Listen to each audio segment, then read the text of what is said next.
All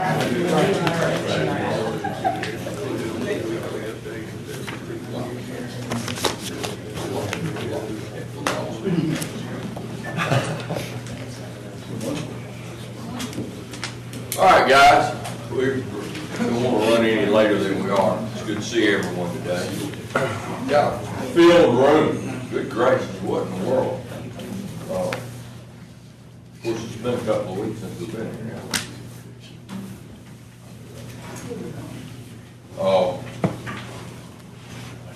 Election day. Decision day.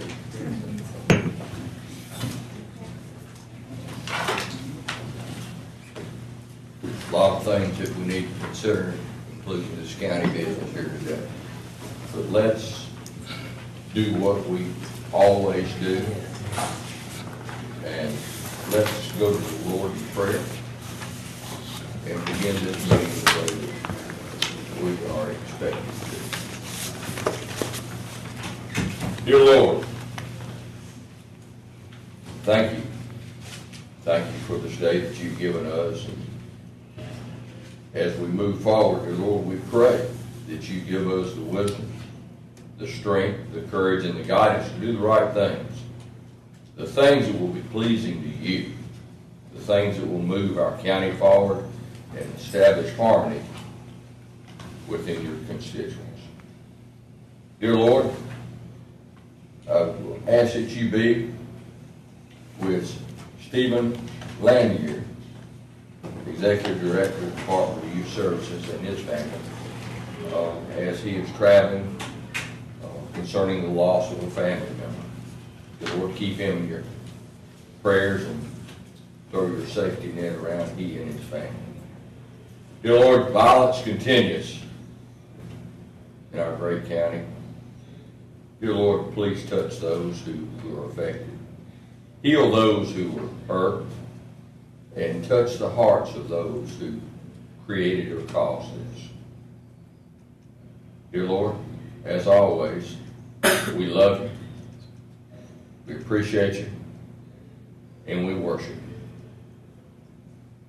Keep us, guide us, and protect us. I ask these things in Jesus' name. Amen. Amen. Okay, everyone.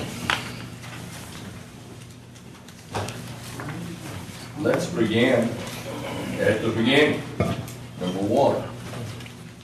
That would be Commissioner Skate. Thank you, Commissioner Stevens. Public Works, Community Services, and Intergovernmental Relations Committee. We have a total of 6 items today for consideration, and it's that County Manager or David Dinner. Would you like to speak to those items, and if we have any questions as it relates to items 1 through 6? Are there any questions from the Commission? I move 1 through 6. All right, since there are no questions, we have a motion on the floor to move items 1 through 6. Is there a second? All right, it's been moved and properly seconded. All those in favor, let it be known by saying aye. Aye. We have no new business under District 1. Thank you for your consideration. District 2, Community Development and Human Resource Services. Good morning. I noticed that 2 of my items is not on the agenda. And that's with youth detention, and then I had a presentation from the voting. And I know It's I on there. Well, Joe Mullins here, Okay. so, Youth detention, I wanted I think youth detention's on there too. It's just not under your category. it should have been, I'm going to meet. well, I have 4 and 5 on mine. I had a presentation of Jefferson County Youth Detention. Yeah, I do. When No, I just think it's an updated agenda. It's on there and it's on yours. Yeah. No, she may have had the old one. They don't have I the probably new got one. the old. Okay. It's here. You can, I have the old agenda, so, well, we have some, information from the coroner's office this morning. Go with that. Yeah, you do it. Commissioners, good morning. We have 2 items on the agenda today. The first concerns a contract for the Pathology Fellowship. That's the position for someone in training. It's a little off cycle because the medical training year begins July 1st, not October 1st. And the second item is to free some available funds for our transport service. Move 1 and 2. Second. Then first and second, all in favor, say aye. Aye. Okay, we have, Dr. Hamilton with the Department of Community Service. Good morning, Commissioners. The first item is a resolution for the President to execute a contract between the county and UAB for treatment court grant in the amount of $102,858 for year number 1 and $129,979 thereafter for a total of $492,796. This is simply a pass-through grant. What if, it says subject to the DOJ's renewal, what if the DOJ doesn't renew? And just terminates. Okay, I move it. Okay. Number 2 is for McAdory Storm Shelter. This is to extend the time for 120 days and to purchase and install a submersible sewage pump station in the amount of $14,300, and that will be paid out of our CDBG DR funds. Number 3 is for the Cherry Woods apartment, which is complete, for the commission president to sign the development agreement for 52 units and permanent financing in the amount of $1,778,000, and that will come from our home funds. Number 4 is Was this a rehabilitation? no, it was a new development like we did over in Tarrant. Okay. Yes, sir. Number 4 is for Costin General Contractors for the Graysville site work. This is simply to modify that agreement, and the county will be receiving back $19,876 for some unused allowances.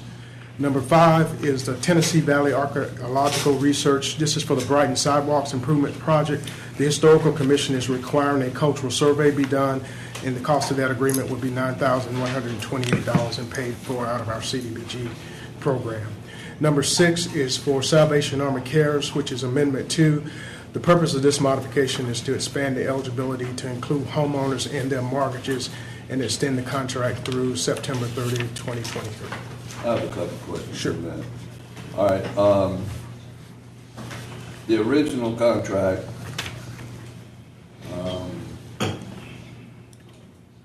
was for rental. Yeah, it and was for rental. utilities, That is correct. and that was 460-something thousand. That's correct. All right, so now we're going to over $1 million, and we're going to include home mortgages. That is, yes, sir. All right, now, does that include Birmingham and Bessemer, which was prohibited by the original? Just in our consortium. Okay.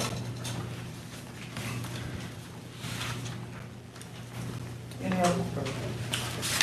Put a motion on the floor to move item 1 through 6. Okay. Yeah, first and second, all in favor, say aye. Aye. Okay, I have a presentation from Workforce Development, Nigel Rock.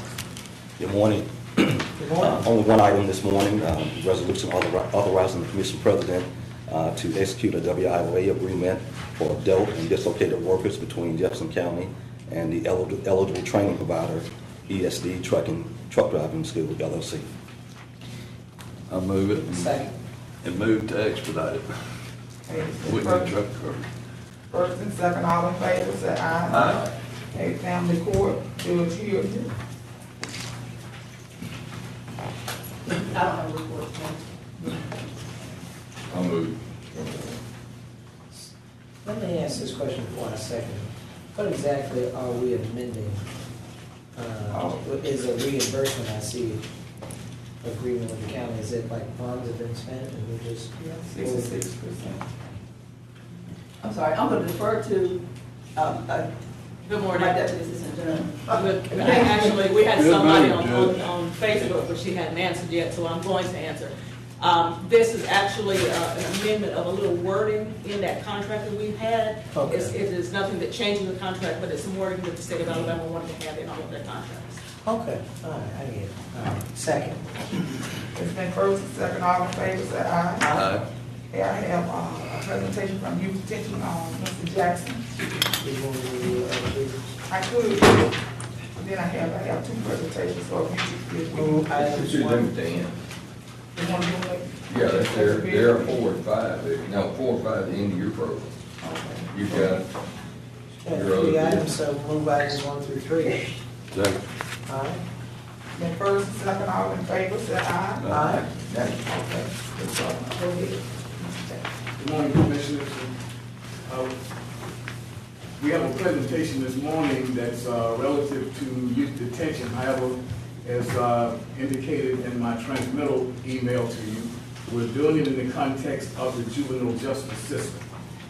And we have an order of presentation in the packages that you have on your desk, which is the PowerPoint. It's a condensed version of the larger narrative we sent you. So in that, you'll see the order of presentation that we're going to utilize. And we'll go through this. I'm going to do some introductory things, and then we'll come back and we'll follow this order. In that regard, with us this morning will be Judge Hilliard, the presiding judge at Jefferson County Family Court, Dr. Tamara Cohen Beasley, who's the chief adolescent medicine and vice chair of pediatrics and a professor at the University of Alabama at Birmingham. Of course, we have Monique. Then we had scheduled the executive director of the Alabama Department of Youth Services, Steve Lafreniere. Whoever had tragedy in his family would not be here with us, but the deputy director is here with us, and it'll be Patrick Pendergast. Then we have Terry Roller, who's assistant superintendent of support services for the Alabama State Department of Education. Then we're going to have Brendan Johnson, who's the policy director in the office of the mayor of the city of Birmingham. In this regard, I'm going to deviate just a little bit in terms of this order and ask you if you would turn to the last page in that presentation you have on your desk, and then grab that independent sheet that you have on the desk which says violent crime index offenses. Yes, that's the page. The long page at the very back.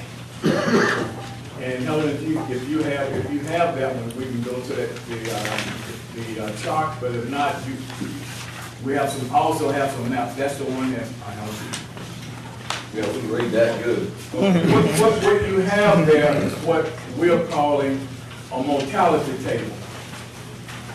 That mortality table represents approximately 59, if we've updated this today, about 59 teenagers over the last 5 years who have either been a victim or a perpetrator of a homicide in Jefferson County. The relative, and then you also see on the violent crime index offenses. It gives you an idea of the challenges that we'll face with regards to crime, violent crime in the county, but in particular with regards to youth violence and crime. What is more striking and relevant in terms of that chart is that each and every one of those persons indicated on that chart at one time or another came, over the last 5 years, came through youth detention. Each and every person indicated on that chart was in our custody at some point in time over those last 5 years. Some of them went down to Department of Youth Services, but upon re-entry into the community, they became a victim or a perpetrator of a homicide. On the violent crime index offenses, you see the nature of some of the charges that we're faced with in terms of our kids. What's really striking is the number of gun charges we have annually. And then the other violent crime indexes, which are the index that the FBI uses in terms of violent crime across the nation. So I wanted to go to that first, just to give you some significance of what we're going to be talking about today with regards to roles, jurisdiction, responsibility, and compliance, and accountability, which is critically important in this process. Each and every one of these kids are just as involved at the youth level, which comes through our family court, and our youth detention center provides the secure custody that is mandated with regards to those kids who have these types of offenses. And so in that regard, You now turn to the next page and then go back to the front, Helen, if you would. We saw that I presented the order of presentation, which is the second page in the copy of the presentation. But the purpose of this presentation really is to talk about role and responsibilities of the G. Ross Bell Youth Detention Center and its related justice system partners. Next. There. The objective is to ensure and maintain program compliance and accountability at all levels of the system. And in that regard, we're beginning deep collaboration with our partners, which is Family Court as well as Youth Detention. DYS, Department of Youth Detention Services. We want to highlight the increasing challenges that we're facing in terms of our services to these teenagers. We'll be in court as well as through youth detention. We have kids now that we're seeing who have a more violent nature. They have modest to severe emotional disorders. Many of them have a mental illness or more, and there's substance involved, and they have guns. The juvenile justice system is generally comprised of county municipal law enforcement, the juvenile court system, including probation services, the county secure detention, and for short term, and then a long-term system, which is really the Department of Youth Services. In Jefferson County, that would include the Jefferson County Sheriff and the respective municipal police departments, the Jefferson County Family Court, the Jefferson County District Attorney, and the Jefferson County Youth Detention Center.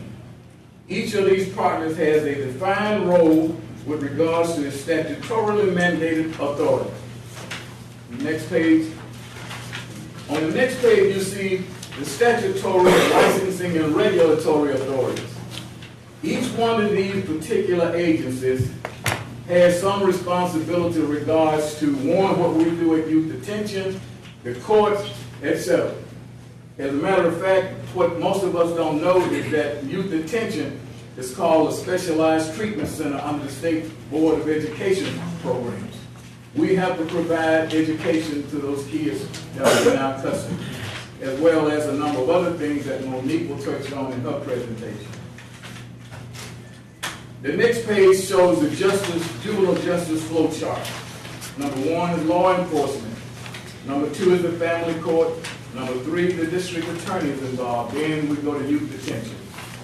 At this point, I'm going to turn it over to Judge Hilliard, and we're going to follow that order of presentation. So each presenter will come up right after the other. Judge Hilliard.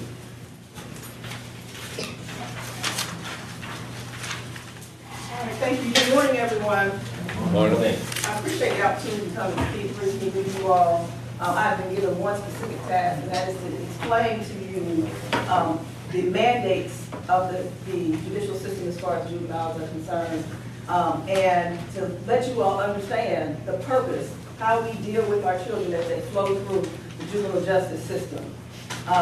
We are governed by the Juvenile Justice Act, and let me tell you the specific purpose of the act, as stated in the code. The purpose of this chapter is to facilitate the care, protection, and discipline of children who come under the jurisdiction of the juvenile court, while acknowledging the responsibility of the juvenile court to preserve the public peace and security. And in doing that, there are very specific goals that are outlined within the code as to how we deal with these children. But those that are most important in terms of our presentation on today, I'm going to read out to you.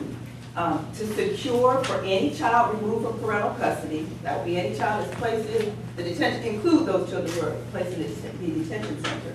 To secure for any child removed from parental custody the necessary treatment, care, guidance, and discipline to assist him or her in becoming a responsible, productive member of society. That's the goal. Another goal, to promote the continuum of services for children and their families from prevention to aftercare, considering whenever possible prevention, diversion, and early intervention. There's a focus on prevention, diversion, and early intervention with these children. And finally, to achieve the foregoing goals in the least restrictive setting necessary with a preference at all times for the preservation of the family, and the integration of parental accountability and participation in treatment and counseling programs. So as we go through and deal with our children who are juvenile justice involved, we keep all of those goals in mind. And to the extent that we can prevent them from coming into the system, we do. Many children who have issues and are brought to the family court are dealt with in a way that's what's called an informal adjustment. They don't actually get a charge and come through and see me. If they're able to receive counseling early on and resolve the issue, they never get into the system. And that's the goal, really. We want them to be able to avoid becoming part of the juvenile justice system. But even when they do get a charge and come into the juvenile justice system, the overriding goal is rehabilitation. And we do everything we can at family court to make sure that they receive the services that they deserve in order to be rehabilitated. That would include mental health services, counseling, anything that we can do surrounding that child and the family in a holistic manner. We do it in order to hopefully to rehabilitate that child and keep them out of this, from coming back into the system. And then, of course, there are circumstances under which it is necessary because they may be a threat to themselves or to others to keep the children in detention. And when in detention, we want to make sure that they also, their issues are being addressed and that we keep them there the shortest period of time that we can while maintaining the public safety and the safety of the child. And then as they move through that system and leave detention, they have sometimes they, because of the charge and because of the circumstances, they go to DYS and they're rehabilitated there. Sometimes we send them into the community with their parents and they receive services in the community. We'll order services with which they have to comply. But once again, the overall goal is for us to make sure that these children have what they need and their families have what they need in order to be successful and to move forward and become productive members of our society. Thank you.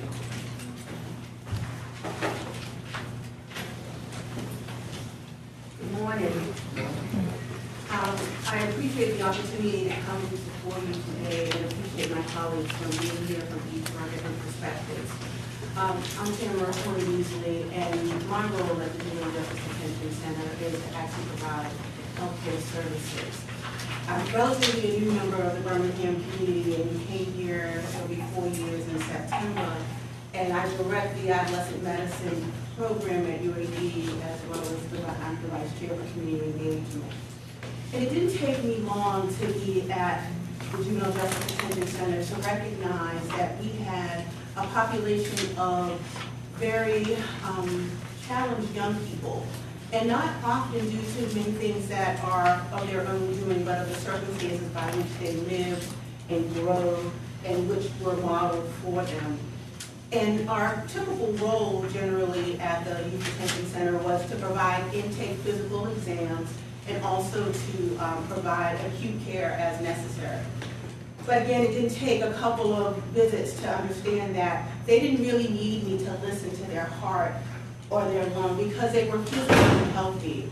What they actually needed me to do was to hear their minds and to hear their hurts and their pain and their trauma. And so what I want to share with you today is the perspective of a pediatrician. I'm a pediatrician and an adult doctor, so I know kind of what this transition can look like and specialize in adolescent medicine. And I want us to remember that they're children that grow up in an environment where they're modeling what they see. And they're also in very disadvantaged situations. And so I thought I would just kind of share a little bit with that. I remember one of the first young people I talked to, because our goal is to, try to make sure that they have a plan when they leave and that we don't see them again in this particular situation. And so at the Juvenile Justice Detention Center, when I came in, I put in one of my faculty who has expertise in substance use. I put in another faculty member who at the national level has expertise in not only policy, but treatment for juvenile justice.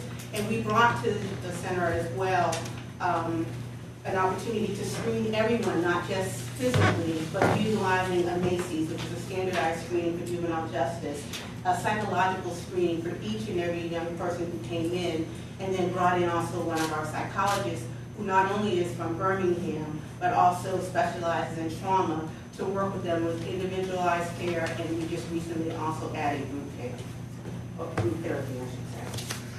So I want to talk a little bit about our children who are there, and I want to also say that, in fact, our children who are in the juvenile justice system here in Birmingham and throughout Alabama really have a similar profile that you'll see nationally. So they often come to us and in other places with complex medical and mental health, developmental, social, and legal needs. Many of them not only have had adverse childhood experiences, but when we talk about the social determinants of health, come from places where they're on the lower extreme of those social determinants of health. So they come often, again, this is a generalization, not everyone will fit this category, but they come from places where there's high unemployment, limited economic mobility, low educational attainment, food deserts, poor housing conditions, low access to social services, unsafe neighborhoods and parks, and I would be remiss if I also did not include systemic racism that impacts their life in many, many ways, which would be a whole other discussion that we could have. So when we see them, they're not only exposed to trauma and adversity, and you all have probably heard the saying that hurt people, and this is one of those instances where it is absolutely true. The stories that I could tell you if I had more time would break your heart, and they break my heart each time I am there. This is very personal for me because we make a, the detention center has a policy, and we do it not to bias ourselves to know what their charges are because we don't care. We're there to provide services, we're there to provide love, we're there to provide support and to reinforce them as valuable, and that this does not define who they are and that they can still make contributions. And when I see those young people, they would be completely different than what you might imagine or what you might see in their rap sheet or what you might see on TV. They refer to us as ma'am or mister. They're kind, they're vulnerable. They speak about their hurts, they speak about their pains. They speak about the fact that they don't really feel like they have a future. But I can tell you that the brilliance of these young people, if channeled appropriately, are our future scientists. They're already chemists. They're entrepreneurs. They are poets. They are people who are also contribute in many, many ways. And I'd like for us to think about that, particularly when we think about identifying them early, which in fact we do, and I'll get to in a moment. Sorry, I'm not sticking to my script, but I think that the important thing is for us to realize the humanity of each and every one of these young people, and that's what I'm hoping to be able to share as well. In addition to their childhood trauma and adversity, which obviously contributes to their involvement with juvenile justice, and as you heard, also their access to firearms. We know that the majority of these young people have mental health disorders or learning disabilities. In fact, adolescents across this country, on average, 20% had a mental health disorder prior to COVID. And since COVID, we know that that has increased exponentially. Like the adolescents across the country who are involved in the juvenile justice system, in excess of 70% have a diagnosable mental health disorder. What they tell you is that you don't know what you got until you actually start looking for it. And so when we started doing screening as part of our intake for mental health, and it's been a validated tool, we found that to be true here. That we had more than 70% of our young people diagnosable with not just one mental health disorder, but actually several, and several that are incredibly complex and difficult to handle and to manage. And the number of traumas, which is also a measure from this instrument, was actually incredibly, incredibly high. And so when you think about, you have your materials and you can actually look through the number of things that we're dealing with in rankings for Alabama youth, from youth with at least one major depressive disorder, their use of substance disorder in the past, major severe depressive disorder, and those not related to health disorders. You can see that Alabama, for our youth, ranks actually pretty high. And again, that really speaks for itself. And one of the main reasons why young people who have difficulty managing their anger or difficulty managing their interpersonal interactions And I can tell you the level of acuity can be quite high, such that we have young people who actually also have visual and auditory hallucinations and have not been able to get in to see mental health. And so we take this as an opportunity to try to get the young person everything that they need, which we were able to do more readily before COVID. So if they had we have lots of young people with gunshot wounds, but if they had even general work that they needed to do, or any adolescent preventive issue that we could deal with, we would try to deal with that in that setting. But I want to talk a little bit about COVID and the significant impact of COVID on our young people. And I want to say that despite the fact that we are seeing certainly a decrease in COVID, when we compare it to the years of 2019 and 2020, we are actually still in a pandemic. It actually still impacts our young people in many different ways. We saw, probably the best way to describe this is an increase in mental health disorders, but at the same time, we were seeing a number of things that impacted our young people negatively. They were having longer periods of detention, which you know were a part of the process as we went to stay-at-home orders, as we decreased our courts, as we went to virtual courts. When we actually had increased substance use, which is something that young people within detention centers experience all across the country as they're really trying to self-medicate for their mental health conditions. We saw that increase. We saw that increase also with other substances, including marijuana. We saw an increased loss of social connections as well as social isolation as parents were not able to come and visit them. We also had to have many opportunities where they were actually quarantined because they were testing positive. One of the things my staff and the wonderful staff at JDYDC under the leadership of Monique Greer allowed us to do in partnership with the health department, for the first time we also offered COVID vaccinations to people who consented, as well as getting the parental consent even before that became a legislative issue. They also had the increased stress of uncertainty because they were oftentimes in their cells for extended period of time. They had also decreased access to JBS mental health services. And so when we think about, and there's an increased amount of infection, not only among the youth themselves, but also among the staff. And so when I think about, again, I will summarize, I could talk about this for a really long time. When you think about what our children and our adolescents need, what they need is they need love, they need faith, they need hope. They need to understand and believe that they have a future, and they need the motivation and the support from their community and family to actually help them achieve those goals. Again, one of the most important things when we think about juvenile justice youth is, again, seeing that hope in the future, and we need to be, as our judge described, much more preventive and thinking about how we handle early intervention. Because we can identify in the 3rd and 4th grade the number of prison cells that we need to build based on individuals' math and reading scores in the 3rd and 4th grade. Let's also continue to work harder and harder to identify ways in which we can use that same identification to actually help our young children to succeed. All of our young people, if caught at an early stage, as we all know, it's always easier to take care of something on the front end than the back end. And so it's much more challenging once offenses have already been engaged in. But we need to prevent these things when we identify them, when we can identify them, and think about the fact that each and every person is redeemable. Each and every person can be engaged in reconciliation, as well as a positive opportunity for reentry. And I also want us to also remember that these young people are children. They're modeling what they see on TV. They're modeling what they see in the movies. They are modeling what they see among their leaders. And so how do we change the culture of understanding and love so that they have people who are around them to support them, whatever their circumstances may be? And you recall that I mentioned a number of social determinants of health at the beginning.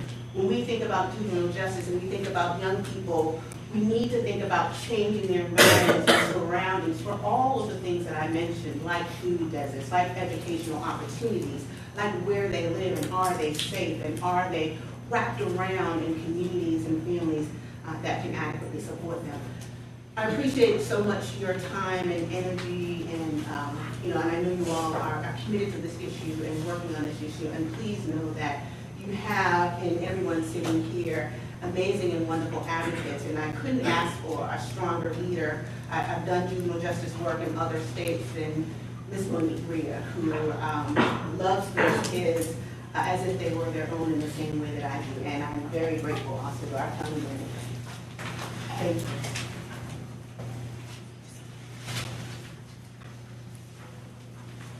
Good morning, everyone, and we're going to move forward in the presentation. Could you get the next slide for us? Thank you. Judge Cornelia and she went over this point, so I won't spend much time here. But our mission statement at the detention center primarily focuses on community safety and providing a safe and secure facility for the residents while they're there with us. But most importantly, to make sure that we focus on rehabilitation during that short-term stay that they're there. And the operational responsibilities is for short-term custody, pending court adjudication or disposition, and also for those that are there post-adjudication, where they have gone to the DYS facility and they're coming back in order to go before the judge, let the judges know that they have successfully completed those programs, giving the judges an opportunity to assign aftercare or any other treatments that may be necessary for them. And then also that fit into that category are individuals that may have a technical violation where they may not have successfully completed some portion of their probationary services and they have to come back before the judge. Next slide, please. And I just wanted to take a moment to mention that Mr. Jackson went over the mortality table with us at the beginning.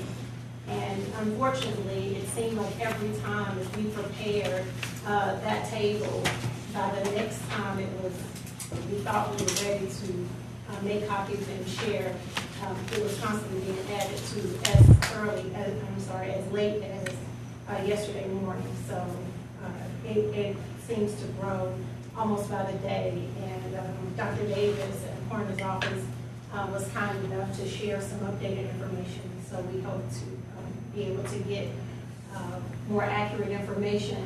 I just want you all to know that that is anecdotal data on that mortality table.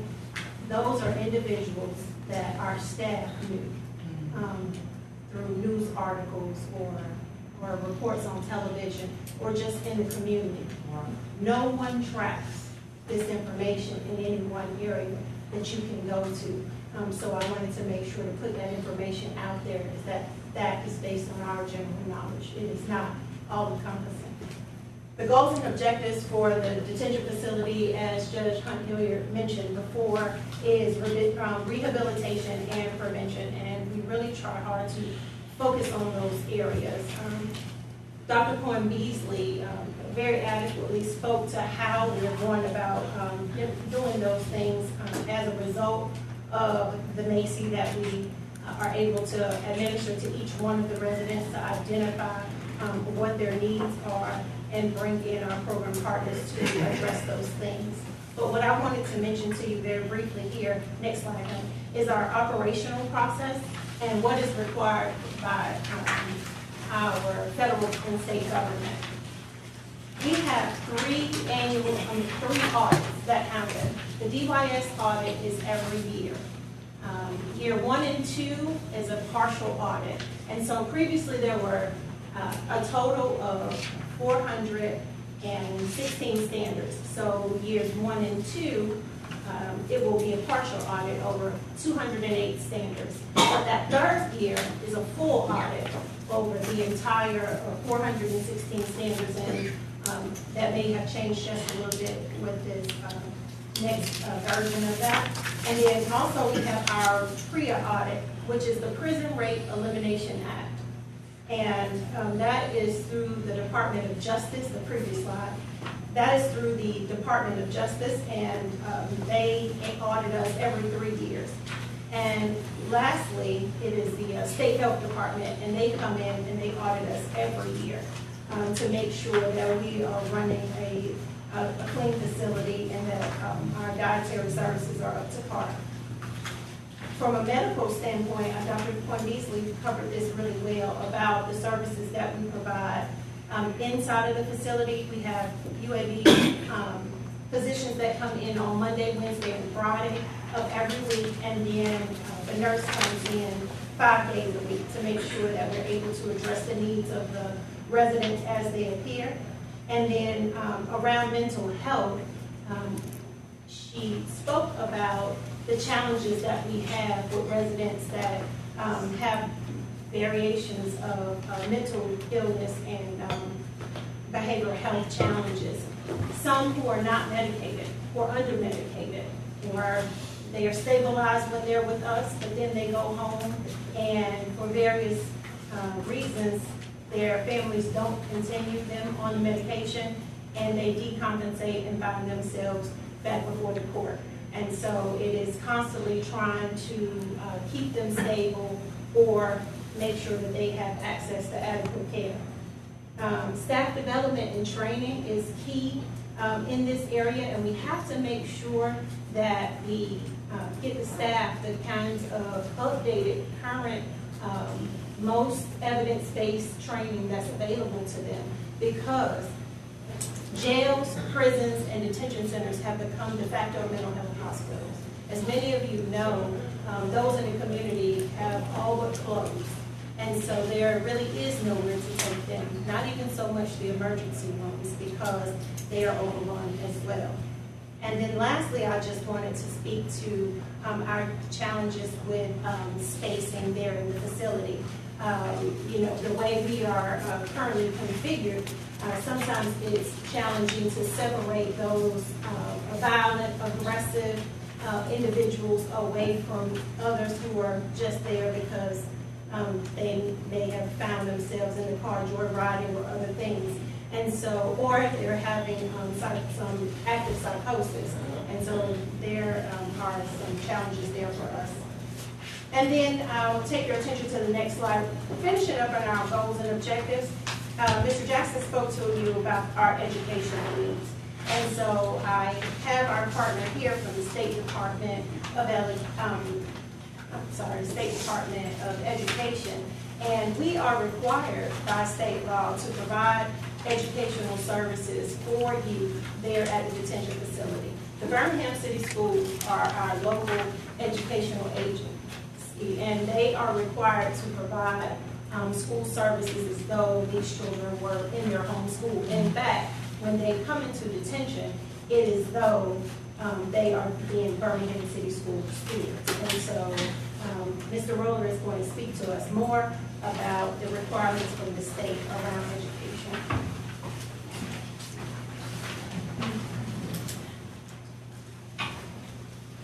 Commissioners, thank you for having me today. My name is Terry Roller, and I represent the Alabama Department of Education on behalf of Dr. Eric Mackey, State Superintendent, and our State School Board. I'm one of the assistant state superintendents, and the areas that I cover are considered support services. And as mentioned before, we classify that as specialized treatment centers, which includes our detention facilities. So this year, we've worked on transitioning. Our biggest project was how we track, keep up with, and support students across the state of Alabama, about 740,000 students. And so when we're looking at our 67 detention facilities and specialized treatment centers, when we look at Jefferson County, there are 12 school districts within Jefferson County that make up the process that you guys probably support and work with. And so when we look at that, we had to have a school of record to support those students so we could flow back and forth what we are expecting. So mental health, DHR, and sports, licensed STCs. What we are required to do is endorse their educational opportunities and what they do. And so what we recommend is we have a process across the state of Alabama that we use in our virtual process called Access. And we have courses like you would see in your general classes at your general schools in Access, where you can access classes for students grades 6 through 12. And that's one of the endorsements that we recommend. However, We know during COVID, when students went home and went online, that it wasn't exactly what we would have hoped. And we know that the best way to educate children is face-to-face and someone in front of them. So obviously, at the State Department of Education, we endorse face-to-face instruction. And so some school districts that support SDCs and detention facilities have face-to-face instruction. They have teachers on site to work with those students. We also know that there's a blended model in place where they use some sort of online software as well as face-to-face, and we also endorse that. When you look at the slide and you see PowerSchool, the code requires that we have a student tracking system that all schools must use, and SDCs must use them as well as detention facilities. So this year, as you may know, if you have children, or if you have grandchildren, or you have nieces and nephews, this was a transition year for PowerSchool. You probably remember iNow or Chalkable or a parent portal that you may have used with your own children.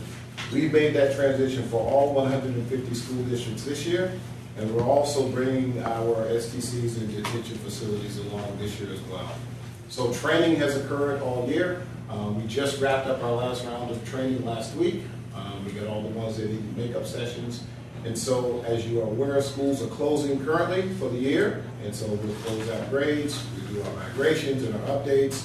We'll start summer school programs and we'll go all over. Most STCs and detention facilities are 365, so they continue educational services throughout the summer.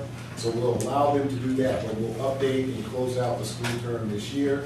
And we anticipate all STCs and detention facilities to be fully operational in PowerSchool at the start of school next year. Since we're talking about, and I want to say thank you to the previous speakers for touching a lot of areas. I was charged with how are we going to support students as they transition and flow back and forth through adjudication, through detention, through all the different support services that we do. One of the things that we've done is out of the 150 school districts that exist, the legislature has supported a mental health service coordinator in all school districts next year. So there's a person in all school districts that supports services, collects services, and then they coordinate services for students within the school setting. So as these students are moving back and forth, where they're going in and out of schools, transferring from schools to school, we know that they're oftentimes very transient. There's a mental health service coordinator there to support them because, again, the data indicates that since COVID, we know that a great deal of our students are experiencing an increased uptick in mental health needs. We call it a vulnerable population. And the number one charge right now in that vulnerable population is supporting them through mental health services.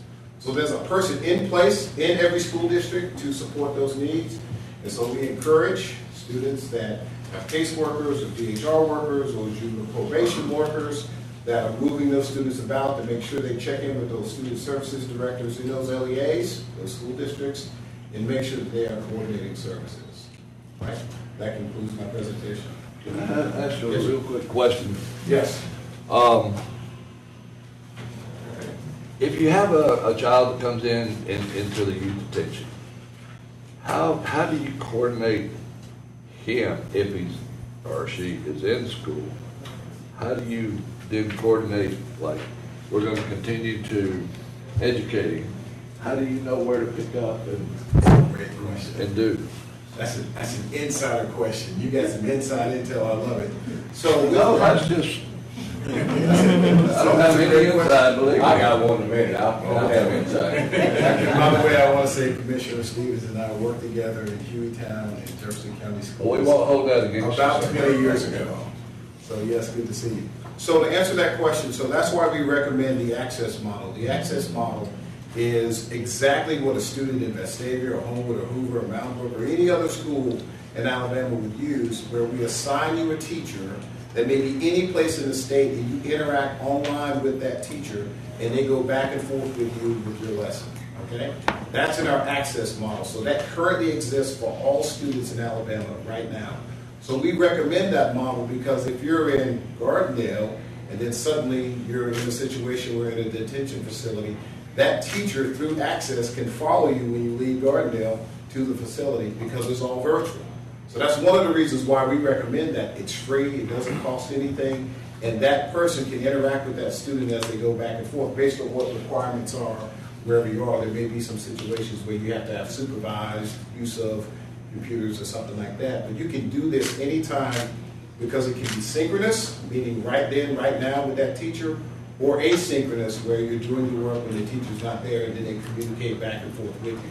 So we recommend the access model for that. Now that Power School that we talked about, that's the student information system that allows you, if you're enrolled in Gardendale City Schools and then you're in the detention facility in Birmingham, that's going to be Birmingham City Schools. So once you're opened up and we click you as a non-traditional student, you are now grayed out, and there's a notification that pops in, and you drop down and you say, Birmingham Jeffco Youth Detention. When you click that, it automatically notifies Birmingham. They get a message in their office. It says, pull little Terry in. You pull little Terry in, you call Jeff Gardendale, you say, hey, we have Terry. Just want to let you know, here he is, here's what's going on. He's going to be with us for X number of days or an undetermined number of days. Doesn't matter, because if Terry was in access in Gardendale, he will be in access in the detention facility. If he was not in access in Gardendale, once he comes to the facility, we put him in, and we're standards-based state. So that means we teach standards. So if there are 12 standards for Math 9, and you're on standard 6 when you left Gardendale, we'll pick you up on standard 6 when you get in. You'll start working there. However you close those grades out, they go into Power School, you leave detention, they grade you out, you pop back up in Gardendale, they bring you back in, now you're blue, and those grades follow you back over.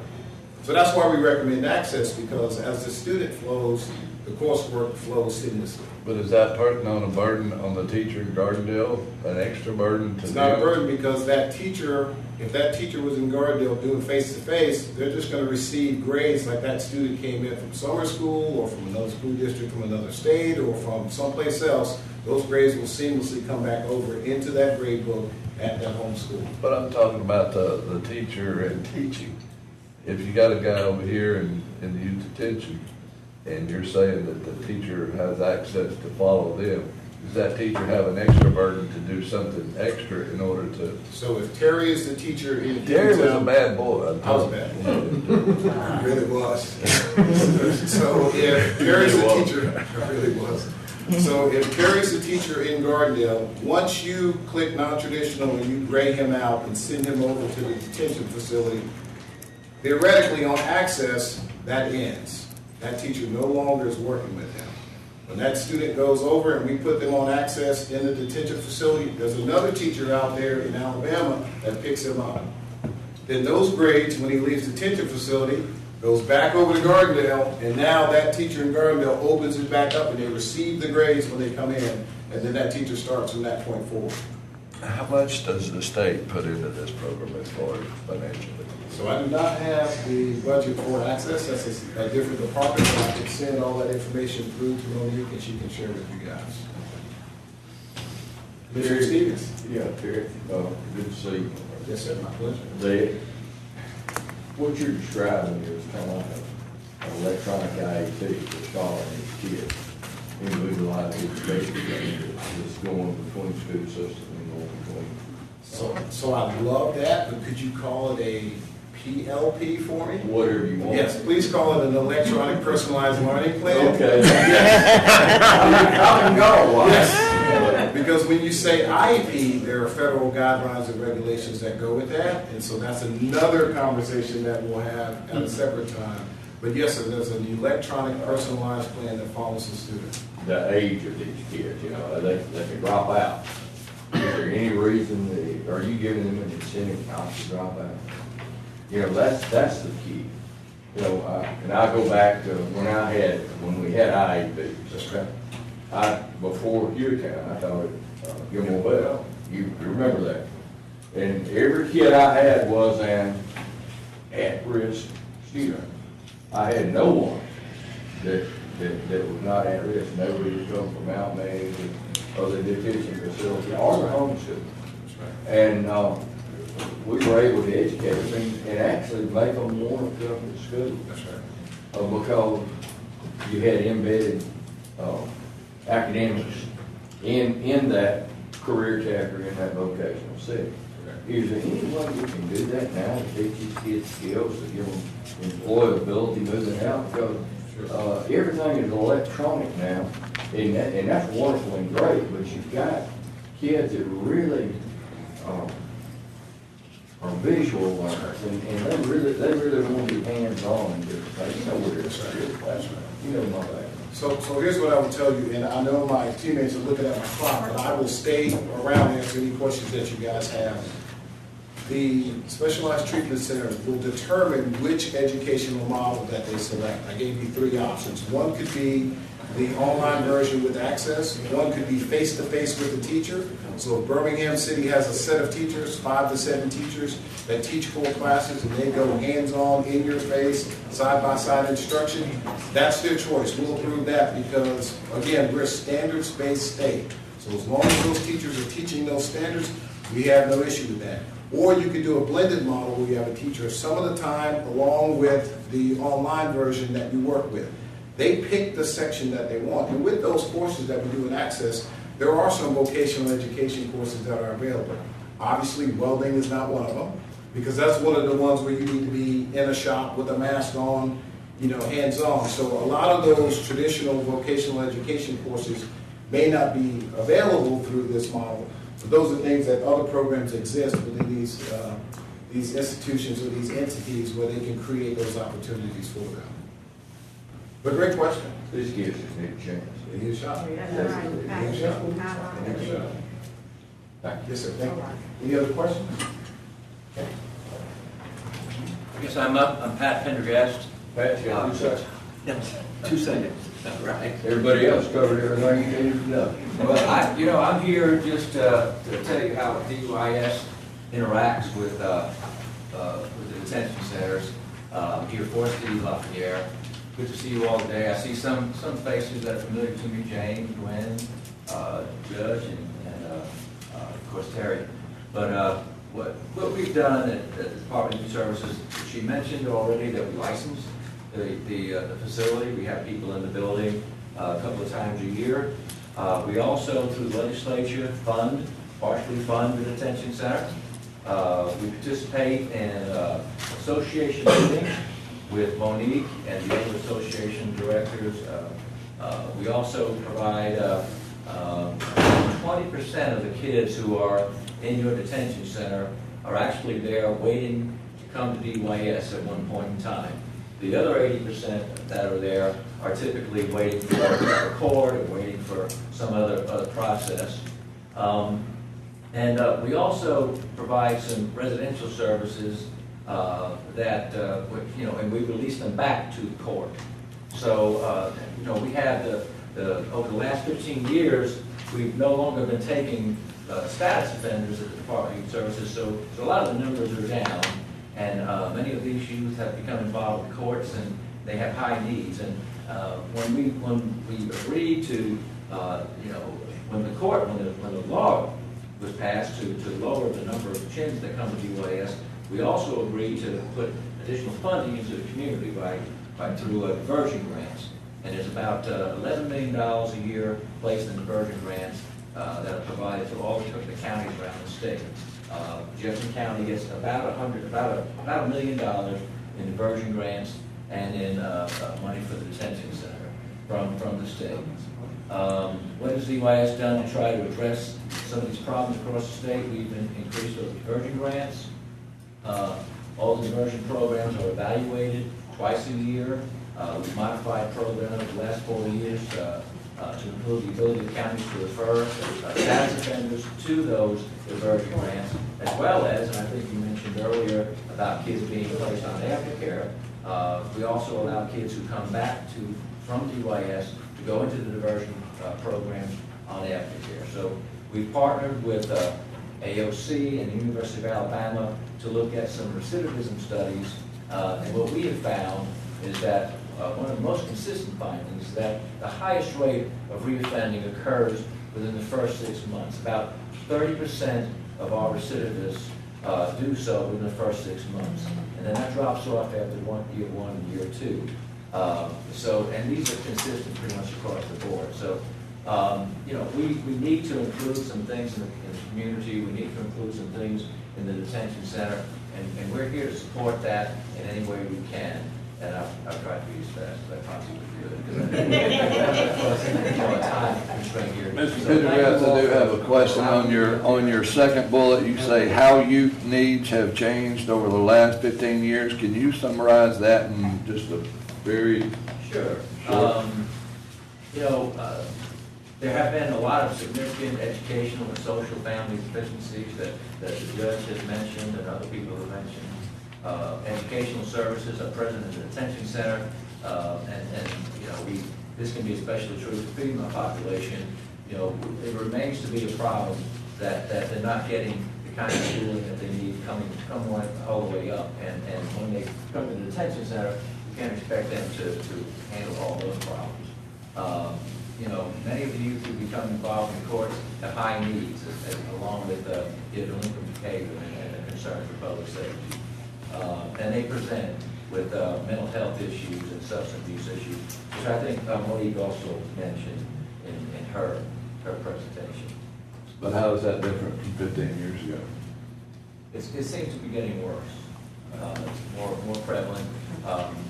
15 years ago, we still had these issues, but I think with some of the societal changes that we've seen over the past 15 years, those outcomes are even worse.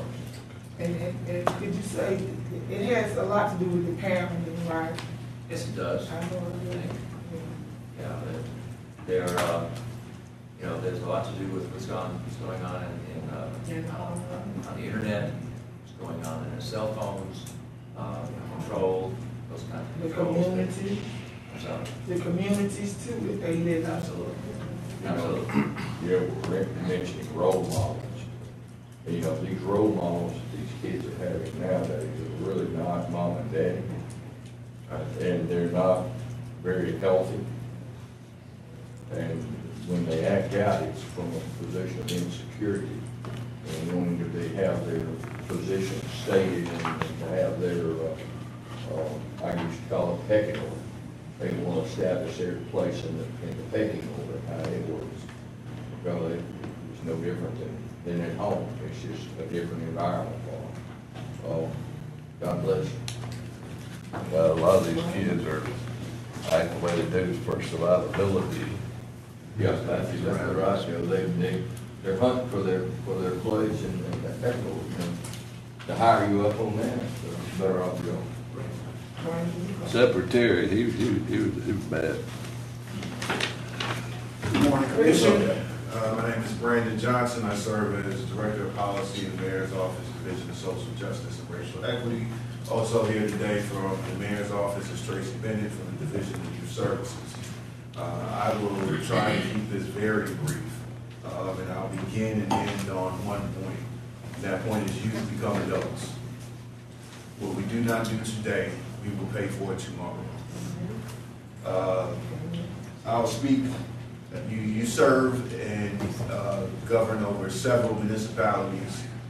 Birmingham just happens to be the largest, but I think that the issues municipalities and interests that municipalities have in a healthy, robust, effective juvenile detention facility and juvenile justice system are the same. The first point I'll make is collaboration and coordination across levels, units of government and non-governmental organizations to ensure outcomes for justice-involved youth. Somehow, some way, we have created tens of agencies that touch youth, and we expect some of our most vulnerable youth and vulnerable families to coordinate services across these units of governments and agencies that we send them to, et cetera, et cetera. In placing the burden on them to coordinate their own care and services that they need, we're failing. As the units of government, as the agencies providing the services, we have to collaborate with each other. We have to create a more seamless experience for those that are justice involved in their families. Creating an awareness of the need for the coordinated continuum of care. I think this emphasizes the first point, but if you are a user of government services, it is a nightmare navigating. Ms. Greer spoke earlier to the fact that you come in the government system as a juvenile, getting services. We touch you there, you probably get some services from DHR, and then one day, God forbid, but to the tune of 50 plus, almost 60 individuals, you end up in the coroner's office and nobody knows who you are or where you've been, but you've been in our system consistently for a number of years now. We have to have a continuum of care that tracks individuals and assures that they are getting the services that we've identified through these different agencies. It's one of the biggest failures that we have as a government right now. And then finally, we have to really double down on mental health services. I've done a lot of work for the mayor's office around violence prevention. You recently or just asked, what's the difference between 15 years ago and today? And I say, in addition to kind of the families and all of that, there's new drugs, there's social media, and they're creating, and new technologies that are creating new problems. We're literally having to change. We can't change our mental health diagnoses quick enough to keep up with the issues that are arising. And so our mental health services have to be not just more robust, but more dynamic, and all that comes down to collaboration and coordination. The city is committed. That is strongly reflected in Mayor Woodfin's budget. He's funding mental health in the public schools. He's funding conflict resolution. He's funding reentry for youth. And he's expanding our division of youth services to provide more direct services for this population, but we can't do it alone. This presentation began with outlining the statutory authority and responsibilities and where those are assigned. Like most municipalities, we do not have the statutory authority over many of these aspects of these youth's lives, but we are the ones that deal with them day to day. They are in our communities, and we are the ones that bear the brunt of their continued delinquency or the lack of services to them. And so we're not complaining. We're trying to step up, but we have to do this with your help. Again, youth become adults. We look at increased murder rates, we look at declining social factors, and we say, oh my God, how did this happen? Well, the fact of the matter is that these adults we're seeing in our courts, that we're seeing in our morgues, we've seen them before in family court. We've seen them before in juvenile detention facilities. So, let's not be penny wise and pound foolish. Let's take this opportunity and this new look at our juvenile justice system, and let's fix it so that we are not bearing the brunt down the road. Thank you, and I pass it back to Mr. Jackson. Thanks, everyone, and thank you, commissioners, for your attention. I hope we've shed some light on the direction we propose to travel. I think what Brandon talked about was collaboration. And that collaboration really began with the persons you see here in terms of jurisdictions. Jurisdictions were not necessarily speaking to one another in terms of the substantive aspects of what we need to accomplish. Part of that is because of the required need for privacy and confidentiality concerning these youth. It is difficult to share information. We're dealing with that now with Judge Hilliard and her staff. Probation services, I don't think anyone ever speaks to probation services.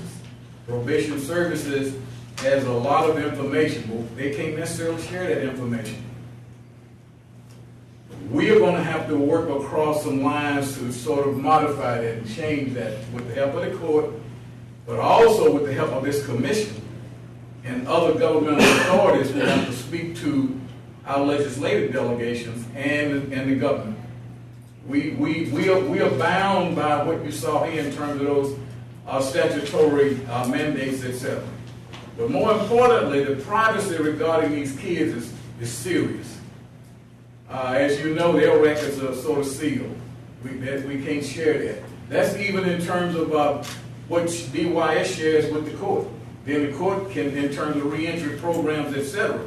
But no really effective community reentry program or diversion program can effectively work without the involvement of the court. And I don't want us to look beyond that. We have a number of programs out there that's working now, and they do some good things in terms of the kids, but an effective program is going to have the involvement of the court. We are working now with the probation services. We are working for a model in terms of reentry, aftercare, etc. We want to strengthen it. We're also working with the mayor's office now, who we've engaged, and he's visited the center, and he made a commitment as a result of his visit to the center, and what you've heard today. We propose youth detention to come back to the commission with another presentation regarding going forward. Everything we're talking about is evidence-based. Any documents, information you need, we can provide it to you. We have crates of our studies, etc., statistics and all. And one of the things that we learned the other day, and you might have heard here today, is one, compilation of data. No one is really compiling the data, then analyzing it. One of the probation supervisors brought that to my attention when I met with them the other day. Is that no, they're not compiling the data and then doing an analysis of it. And so it harms us in terms of being able to effectively develop models and then treatments. But that's changing now. And that's evidenced by this team here that's here now. I think we're going to accomplish that. We're going to be coming back to you. We'll need your help. Now, Walker, when you say you need our help. The money. Yeah, I understand that. I was waiting to see where we had with the ask. Now, we're committed to a building, am I correct? Yes, we're working on it. All right, so that is a big, how many million? Up to about 12 million right now. 12 million, right now. Okay, so let's set that aside. What are you asking in addition to that? We will provide that answer to the county manager within the next couple of days. Okay, so this was a But status we quo. didn't come in to talk about money today. We need you to understand what the challenge is. Yeah. We're going to provide that to the county manager, and he'll provide it to the commission, I'm sure. We'll talk about that then. But we are also talking about, one, commitments from other governmental entities. Yeah. We're not looking here now. The responsibility of youth detention rests with the commission. So we'll talk about that at another time, Commissioner, if you will. All I want to do today is talk about the various roles and responsibilities and jurisdiction. Because of jurisdiction, we have to jump those things. If we don't collaborate, we can't be effective in terms of any money we spend. And the state of emergency that we're in with these youth. And how will it's always been bad, and it's way worse now than it was 5 years ago. It is worse. It's a state of emergency. What I would like to ask and get a number is, how many kids are successful with this? Whatever it is, this. I will say that's a great question, and I have two, just kind of anecdotally, like I said, we don't track these things. If we do, we don't analyze it, and we don't have a mechanism by which to report. And because of privacy, I couldn't share photos of those, but we just had one that graduated, and we just had another that finished his credits through credit recovery while in juvenile detention. He was able to graduate from Woodlawn, or has now completed all the requirements to graduate, and Your Honor has afforded him the opportunity to graduate with his class. So, Commissioner, there are some powerful stories that have come out as a result of the things that we've been doing. I can tell you how many have failed, though. We Yes. see that every day on TV and in my community. I cannot go home or leave my house. I see it every single day because of where I live. I stay far, I can walk over to the detention center to use it. I see it within the school system because I am traveling over roads to Wrexham. The condition of our communities. We either going to fix it now because it's our responsibility, are we gonna pay dearly later? And I ain't planning on paying later. It's a state of emergency. These children, and it's stemming from the home, but it goes back to mental health. But it's our responsibility. Now, when we took on this commission, we took on this responsibility for youth detention. I want to fulfill my commitment that I gave to the citizens. I want to try to fix it. But I would like to come back to Commissioner Knight's question, the success. As Monique said, no one is tracking this stuff. No one is really tracking, as she pointed out, in terms of our mortality table. That's anecdotal. We don't know How do we know what works and what doesn't work? But that's what we're trying to determine now. By getting everybody together. This kind of collaboration and discussion has never taken place. Has never since I've been doing this now. So we're really starting, Commissioner, late. Absolutely. But we can move pretty fast now because we have everyone's attention. Everyone is at And the I think table we now. know what we need to bring together. And you're asking the right question. You want to see the data. Right. We can bring the data, and we need to do it, and we got to put the tracking system in place. It does not exist. One of the things that we're going to do at Youth Detention is request a new tracking system that Monique can manipulate herself. And that will keep us up to date and we can track. We'll do the same thing in terms of our collaboration with the understand why But that again, Why again, it's the privacy. Because you ain't aspect. had no one at the table that's willing. Oh, We're getting Yeah, is there federal funds? Curious. Are there any federal funds of, back when I was a career tech or vocational teacher, we were federally funded.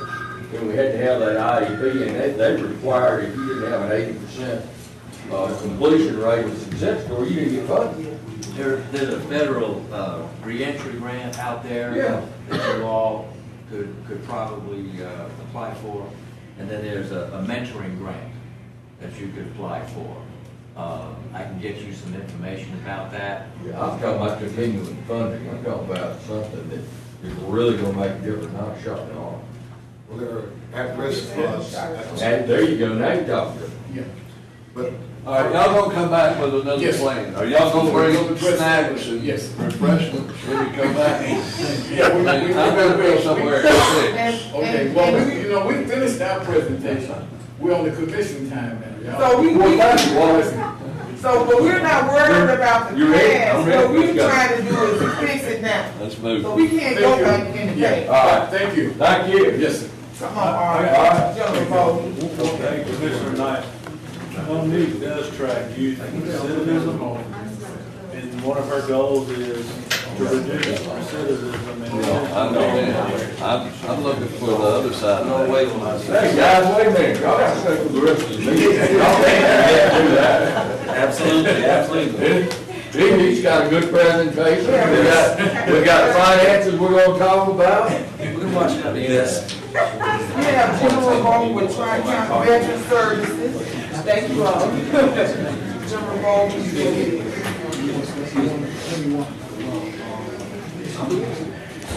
Okay, I'm speaking somewhere. Well, we have one that did. Oh, we don't have one. He left out. I'm George Bowman, and thank you for allowing me to speak to you today. I'd like to acknowledge some different organizations. I represent Priority Soldier. I'm the Director of Operations for Priority Soldier. It's a nonprofit veteran service organization. I am also a part of the planning committee for the Leeds Veteran Support and Moulton Community Center project. I'm on the planning committee, and Mr. Eister is here also, who is also on the planning committee. We're here to ask for your help. The situation that we face is bad, and it's getting worse. We're talking about national statistics concerning veteran suicide and veteran homelessness. Veteran suicide and veteran homelessness. In the global war on terror, we've lost 7,054 soldiers, sailors, airmen, and Marines to death by combat. 7,054. In that very same time period, we have lost 30,177 to suicide. Suicide. Our clinicians, our psychiatrists, our psychologists tell us that 70% of all suicides occur within 1 hour of having the thought. Within 1 hour. For most veterans that we're talking about here, 1 out of every 3 years was spent deployed somewhere else other than home station in this world. This affects both veterans and their families. Because the folks that are committing suicide are not just the veterans. We're talking wives, and we're talking dependents as well. National Suicide Prevention Month is in the month of September. And you'll hear a lot more about that from a lot of different organizations. Just know that the veteran statistics, as a subset of those statistics, are higher than the civilian population. However bad it is in civilian life, for our veterans, it's even worse. We currently have 37,000 veterans that we know of that are homeless. This is from coast to coast.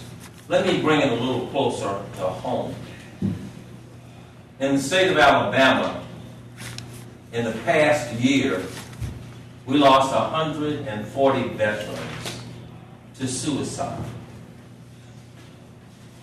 These are veterans who volunteered to serve. They were trained and prepared for war.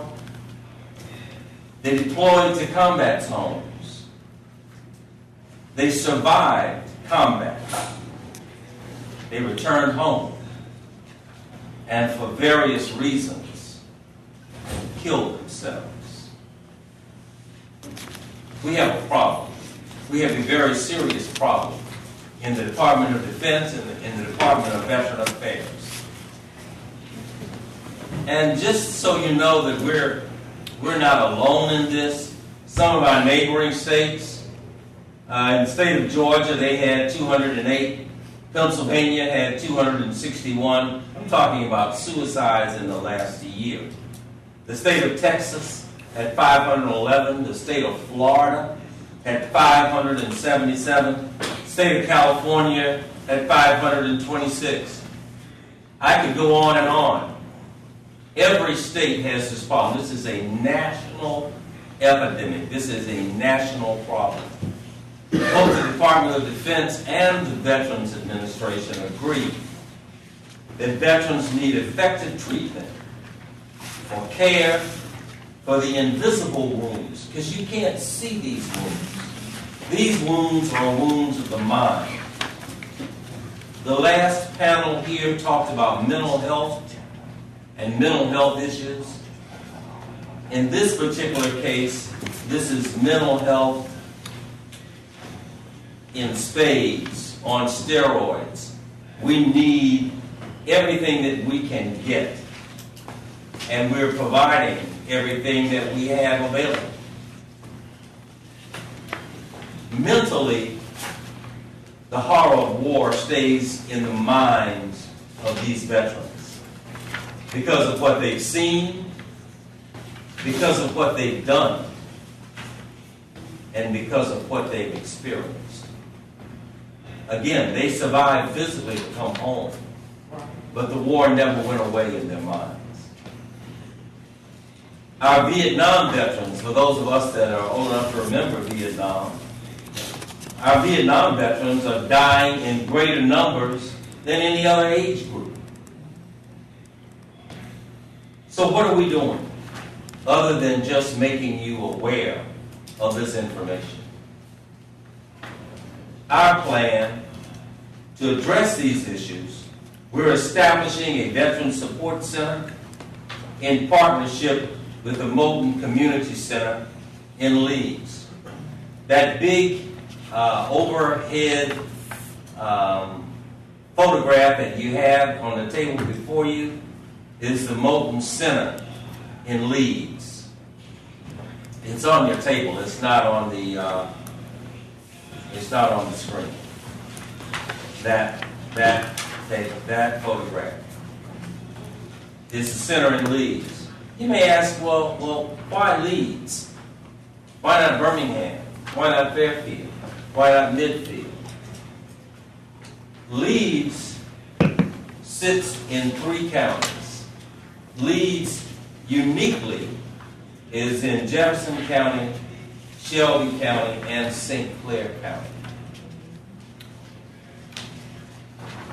Within that tri-county network, we're talking about over 60,000 veterans that are in that tri-county region, and the impact is over 240,000 persons within that area. Funding is needed for planning, project management, marketing, and fundraising. We're asking Jefferson County for $100,000, Shelby County for $50,000, and St. Clair County for $50,000. We believe that people can improve their lives when they're provided with the necessary skills, knowledge, and access to resources. To use a quote from President Jimmy Carter, our dreams are big, our hopes are high, our goals are long-term. The path is difficult, but the only failure is not to try. We owe it to them, our veterans, to do our very best to give them a hand up, not a handout, and make them productive citizens once again. In the handout before you, you see that work has begun and has been going on for quite some time. Our project is endorsed by Admiral Kent Davis, who is the Director of Veteran Affairs for the state of Alabama.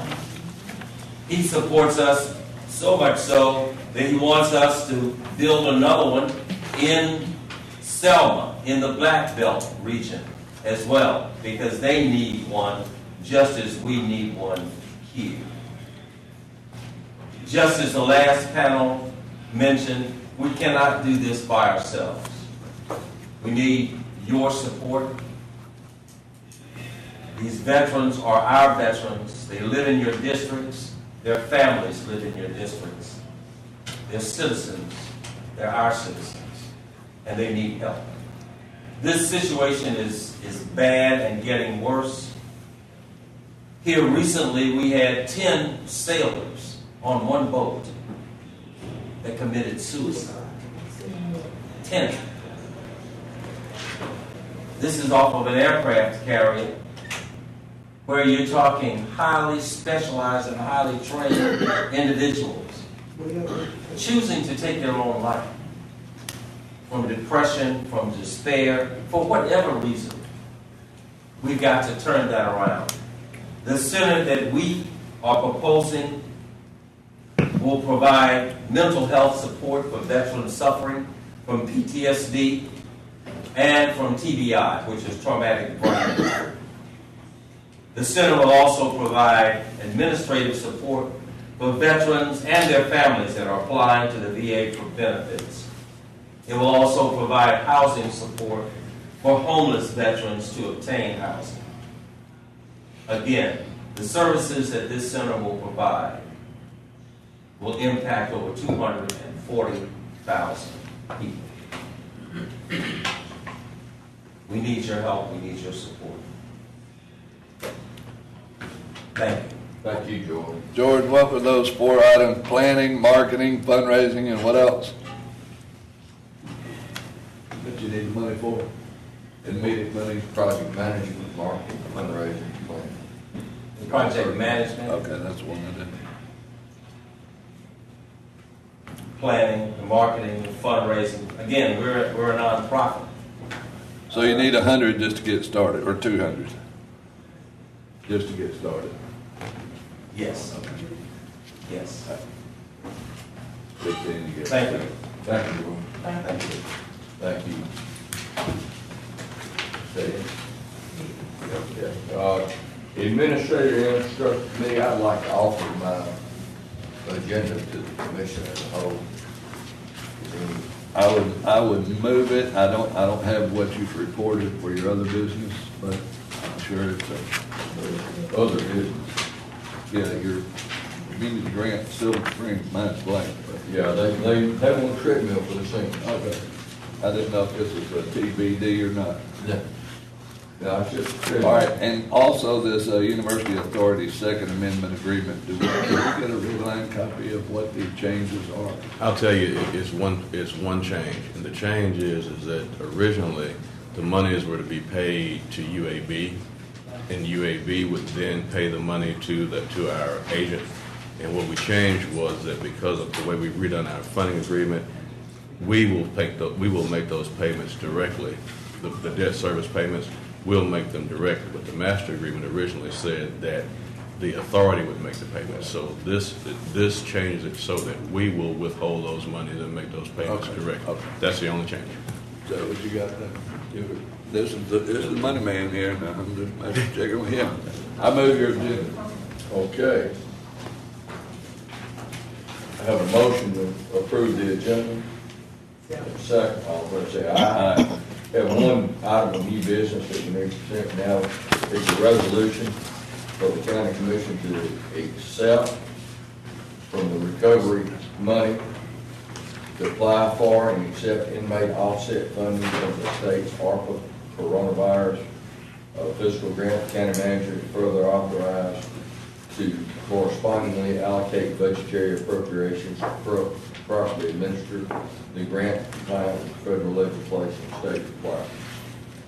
I'd like to have This was part of a nationwide ARPA $11 million grant. State got, no, we got 11 in the state. So this will be somewhere in the neighborhood of 750,000 that'll come back to us because of the housing prisoners, the state prisoners in our jails. And we can put it in our loss revenue bucket, and all will determine how that's spent at a later date. It's 700. I move for consideration of new business. one. I have a motion.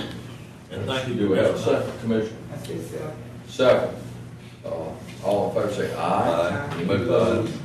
Item has been moved and seconded. All in favor say aye. Aye.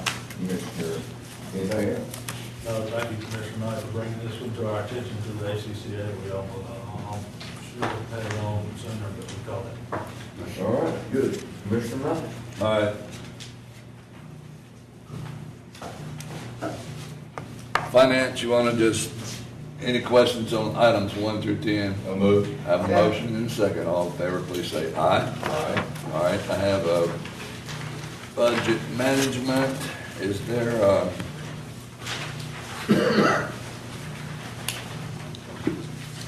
a pen and ink? Pen and ink on 237719 for those 12 people that were on page 13 for the sheriff's department. This is the public safety diver. I believe so, yeah. That's right. Yeah. Tazra Safe School Conference, Orange Beach, Alabama. Castro. Okay, so what's the amendment? The amendment is 237719 is what, For each of them? for each one of them, yes. Okay. Have a motion and a second. All in favor, please say aye. Aye. Budget agenda. The Board of Registrars needs to shift some funds because of printing. Move. Have a motion. Second. All in favor, please say aye. All right. General Services. Do I have a motion? Sure. Motion. All in favor, please say aye. Aye. All right. Human Resources, American with Disabilities, ADA request processing. Do I have a motion? I'll move that one also. Have a motion and a second. All in favor, please say aye. Personnel Board, acknowledgement for 3-year contract for job posting. So moved. Motion and a second. All in favor, please say aye. All right, we have a courthouse schedule for in-person absentee voting. I don't know if Judge Snafto is on the line. Haven't seen that. I need to see what it looks like. I'll look on that. Do you know? I have no clue. All right, I move we table that. All right? Yeah. Thursday's be moved anyway. Yeah, So, we can do it Thursday. item 1 under probate court is tabled. Tax assessor, got a couple of one item. So moved. Motion and a second. All in favor, please say aye. All right, I have District 4-2 community grants. Do I have a motion? I move both of them. All right, have a motion and a second. All in favor, please say aye. All right, only thing I have other than that is, Steve doesn't have anything on his agenda. So the elections, don't expect a real rapid turnaround tonight. There's the process has changed due to the Secretary of State request. So we're not going to get them as fast as we might want to have. They all have to do the thing here or the best. So. Okay. We can get the information. Hang on a second. Go ahead and Hang on a second. We still open the courthouse for special election. We did this last year for them. It's just a routine. I think we're closed for Juneteenth. Right, we So are, they and just- so they had to move the date. Okay, let me just revise this on this in-person courthouse voting. Be it resolved, Jefferson County Commission, that the Birmingham investment courthouses shall be open to the public on Monday, June the 20th, from 8 a.m. to 5 p.m. to facilitate an in-person absentee voting process by the Birmingham Investment Circuit Clerk's offices. No other offices within the courthouses will be open that time. I think that's when we're observing Juneteenth. But we're gonna have to open it up for, I guess that'll be the runoff. Yeah, we're absentee runoff. So we've got a motion and passed the table to have a motion to resurrect that. Or is that something we can do at the next meeting? If we're talking about June 20th. And today is. We could do that, yeah, we could do that at our next meeting. That'd be new business, we bring it up Thursday, so. Yeah. When is the runoff election? 4 weeks. I know they have one in relation to this. It'll be the Tuesday after. The Monday, it wouldn't be the Tuesday after the 20th. Yeah. So it'd be, I just didn't know what the cost would be to the county. I'd like to explore to see what the cost is gonna be for that, you know, to open both courthouses for that. How long we gotta do it? Well, that was my next question. All right, it's tabled, we'll talk about it later. How long we got to do it? Thank you. If it is, we'll do it. I just need to know what the cost is. Well, And how we're gonna apply it. We'll get into it. Oh, get some money back. Anything else? Meeting adjourned. You had all this Good.